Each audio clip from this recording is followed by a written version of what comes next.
Hey there, everyone. Welcome to Ainslie's Gold Silver Standard Insights, brought to you by goldsilverstandard.com and ainslieBullion.com.au. I'm your host, Joe. As usual, we have Chris Tipper here to break down the morning's news posted on the Ainslie website. And joining Chris today is Branco. Now, Branco is one of the dedicated Ainslie team members, and he also wrote this morning's article, and that was entitled, Why the World's Largest Hedge Fund is Buying Up More Gold Now Than Ever. So welcome to the show for the first time, Branco. And Chris, over to you. Thanks, Joe. The next rate decision out of the US is now just hours away, and we've seen volatility really start to pick up as the market positions for the likely scenarios of what comes next. The US dollar is threatening to break out into new all-time high territory as we speak, with no additional technical resistance standing in its way if it does, as the momentum of that wrecking ball comes crashing back into the markets once more. It's the same story we've been watching on repeat over and over for most of this year. Some clarity will come as that next rate number and associated commentary is released, but the ongoing pain is undeniable across markets and in the real economy. Very few people seem to be able to find a safe way to protect themselves against the relentless cost of living increases, while their wealth is rapidly falling due to deteriorating economic growth with no buffer from higher wages. Branco, who is primarily from the Ainslie crypto team, but who also closely follows the gold and silver markets, along with all of the markets really, joins me today after completing a deep dive on the question of where you can find some safety in an environment like the one we're currently facing. Branco compiled the written news piece today, and from that research, it'll be great to have him here with us to break it down a little bit further and really dig into some of those key points he discovered. So thanks, Branco, for your work around this, and welcome. Thanks for having me. Thanks for having me. Yeah, it really was interesting to sort of read particularly what you're talking about in terms of a major player saying gold is the key. But I suppose my first question is, what makes people unresponsive to persistent elevated inflation? Because even though in that article it was talking about the reason that you really need to switch to gold, we haven't seen gold rocketing higher. So what's going on there? And really around that idea of unresponsive, persistent elevated inflation that was mentioned, what does that mean? And why are people acting that way? I'm glad you asked. This is kind of a key lesson I learned when I was compiling the news. So to define it first, persistent elevated inflation is basically an economic scenario where inflation has been so high for so long that people become accustomed to it and don't take the action that they necessarily should, right? So what makes people unresponsive? They're used to inflation. They're used to losing 6, 7, 8% a year on their cash. Mm-hmm. And as a result, they've almost become complacent and then irrational and don't make the appropriate move that they should on the chessboard for their investments. And then kind of leading with that second point you had about why we aren't seeing gold go higher, even though the demand is much higher. Yep. The main reason for that is because, again, this complacency idea and that people are taking out their cash across the board of all assets, equities, crypto, and gold and silver. And even though it doesn't make necessarily the most sense to take your money out of gold and silver right now, people are still doing so out of fear to hold it because they want to hold on to that cash, right? That's, even though it's heavily inflationary, it is almost like a protection mechanism. They want to hold on to it. So, right. Yeah, that's what's going on at the moment. So it seems that, like you said, the word complacent, that makes a lot of sense, I suppose, that people effectively just become used to it happening and going, well, I'd rather just have that cash on me. And I suppose that makes sense as well. If you think about things like fuel prices and everything just blowing out of proportion, you probably do feel safe having that cash available that you can, you might have it in a bank account or stacked away in the cupboard. It doesn't really matter. This idea that you can access it really quickly if you need to. But surely there's some dangers in that. So what do you sort of see as the dangers of being complacent and not acting when we can see there's clear inflation signs happening everywhere at the moment? Yeah, I think the big danger is you're going to lose money, not in a traditional way. It's going to be in terms of opportunity cost. So right. Like in a more risk-on kind of environment, right? We might, if we earn 20% a year on our portfolio, we might be very happy with that, and that's very good. But if we maintain 0% when the market is down 20%, that is in reality the same, level of positive value that you've extracted from the market. But our brains don't see it that way. So, the danger of inaction is you're going to lose 20% when you could have lost nothing or made 5. Right. And you should, and the kind of key mindset difference is going to be, I need to think of that as a 25% win.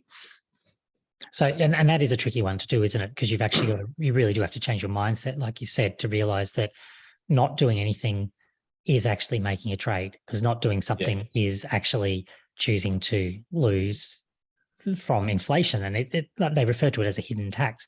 It effectively is hidden, but that's an important point, isn't it? Yeah. And when I talk about the 25%, that's, over a multi-year period. I mean, inflation is, 6% or whatever it is now, but those gains are going to pile on if you just have your money in cash year after year after year. And so you got to keep that in mind. So I know as part of your research for this article today, you were looking at tonight's Fed rate hike predictions. Do you think that it's effectively a foregone conclusion that we're going to get the 0.75% rate rise? And do you think the markets have priced that in? Yeah, so I do think that is probably the most likely scenario that we are looking at. However, I think, as investors or traders, we have to be careful not to just have it as a foregone conclusion, because as we saw last week with the CPI situation, how the market consensus was that it would drop by 0.1%, and we ended up having a 0.2% increase above that level. That caused complete market chaos. So I think it is priced in, that 0.75% increase. I just think we also need to be wary that if it is more, we could see another kind of catastrophic market day. Well, and that's interesting. And I commented on this on Monday, I think it was, in Insights, when we were saying everyone's watching it so closely that it feels to me like if the number was higher, for example, that would, as you say, be potentially catastrophic for the markets. But also if the number was lower, there's going to be a big reaction. And I actually think even if the number is exactly the 0.75 as expected, there's going to be a big reaction. It seems that there's just a lot of people watching it and a lot of money on the sidelines or waiting for some sort of certainty that is going to push that market around regardless. So it feels like volatility is going to happen pretty much whatever happens. Would you agree with that? 100% agreed. Similar to in the crypto realm with the merge, just, no matter the result, we're going to see lots of volatility just given the conditions. Yeah, and I know that's sort of off topic slightly, but when you look at that with Ethereum and the merge, that was very much a thing that was expected, but we still, like you said, still got the volatility, even though it happened pretty much precisely as predicted it would happen. So there was no one sort of unexpected consequence, and we still saw volatility. So there could be more of that on the horizon tonight. But what do you see as the most likely scenario to play out after the Fed announcement? Do you think that we've sort of come to the end of this rate rising cycle now, or from how you look at it, do you think there's still more to go? What's your take on the whole play? Yeah, I think there's still more to go. And in the news piece, the chief strategist Patterson, she was talking about how the Fed's in a difficult place, and they can kind of stop doing the rate rises. That's going to have other consequences. So it might just be in their best interest to just continue these rate rises, even if it is more of a lesser of two evils as opposed to an appropriate solution. So I personally think this will continue. And I really liked that point that she made there when I read that piece this morning, because it really was saying this isn't good, but best of two bad outcomes, wasn't it? That was really the crux of what she was getting at. Yeah. Yeah. Okay, great. So we did have a question actually come in today from R. Graham on the email. And his question was, why is the price of gold tracked down if the demand for the metal has increased? So we've talked a lot recently about how there has been increased demand for metal. And I know we've seen the busy period sort of pick up at the moment at Ainslie. So is this sort of a summary of the pieces that you've talked about today in this Insights interview? Do you want to sort of give us an overview of your sort of summary response, why gold can be down and demand still increasing? Yeah, again, I think it comes back to this concept of people just being very fearful and irrational at the moment and they want their physical cash because they're scared. So they're selling out all their assets, and you're seeing these massive, decreases across the board. Mm-hmm. Even though it doesn't make sense for gold to be down, it still is, because people are just selling and they need cash.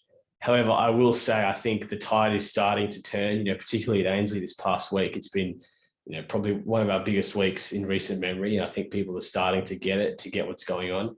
And as, we continue to be in this current environment, people will eventually switch to understand, as prices increase, that their cash is losing value. And I think they will buy bullion for sure. And that makes a lot of sense. And I tend to agree with you there that we're probably coming to the end of that period where people can, and complacent was the word you used before, like can come to the end of being complacent because they realize, no, hang on, this is actually impacting me and there is something I can do about it. So hopefully with more information like what you've given us today, that informs people so they can sort of at least be informed enough to make a decision and not just blindly, wander into whatever's coming next, I suppose. I agree. And also I would say, obviously we're big proponents of bullion, gold and silver, but I think it's more just the idea of the individual taking sovereignty over their own investment and taking action in a time when people that take inaction will be punished. So you might not be the biggest gold and silver. You might be a believer in Bitcoin if you think that's going to be an inflation hedge, but it's more the idea of you just making a decision to protect yourself from what is coming. That's fantastic. Well, thank you so much for coming on and breaking all that down for us today, Branco. I really appreciate it. And we'll be sure to get you back on again, I think. Thanks for having me. Look forward to coming back soon. Great. Thanks. Well, thanks so much for being on the show, Branco. And Chris, as always, I'll see you on the next one. Now, for the audience, head over to the Discord channel. That's discord.gg/gold to continue the conversation. Do you have a question you want to ask? Would you like to give us some feedback? Chris and Branco will be on there for about 1 or 2 hours after the upload of this video. So go check it out. Of course, I want you to subscribe to the YouTube channel, youtube.com/Ainslie Bullion, for the wide range of videos that we produce 5 days a week.